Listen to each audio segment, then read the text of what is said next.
Triprayar beach കല്ലയിൽ Shri Rudramala Bhagavathi ക്ഷേത്ര മഹോത്സവം ആഘോഷിച്ചു.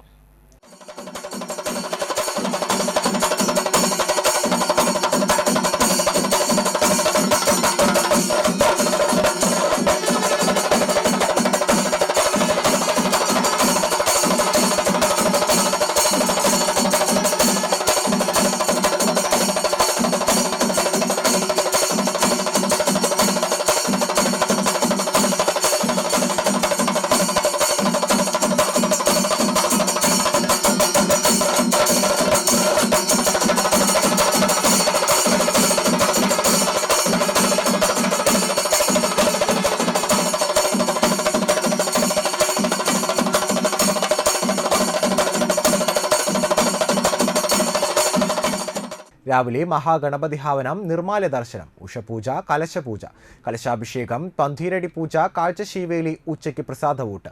വൈകിട്ട് പകൽപൂരം, ദീപാരാധന, ചുറ്റുവിളക്ക്, നിറമാല, വർണ്ണമഴ. രാത്രി 8-ന് സിനിമാ പ്രദർശനം, തായമ്പക, അത്താഴപൂജ, ഗുരുതി തർപ്പണം, പുലർച്ചെ എഴുന്നള്ളിപ്പ് എന്നിവ നടന്നു. ഗജരാജൻ ചിറക്കൽ പരമേശ്വരൻ ഭഗവതിയുടെ തിരമ്പേറ്റി. ക്ഷേത്രം തന്ത്രി കൊടുങ്ങല്ലൂർ സുരേന്ദ്രൻ ശാന്തി മുഖ്യ കാർമ്മികനായി. ക്ഷേത്രം മേൽശാന്തി സന്തോഷ്, കീഴ്ശാന്തിമാരായ വിഷ്ണു KG, കാർത്തിക് KK എന്നിവർ സഹകാർമ്മികരായി. ക്ഷേത്രം president Kalesh KR, secretary Lenish KL, treasurer Devadas KV എന്നിവർ ചടങ്ങുകൾക്ക് നേതൃത്വം നൽകി. നിരവധി ഭക്തർ ചടങ്ങുകളിൽ പങ്കെടുത്തു.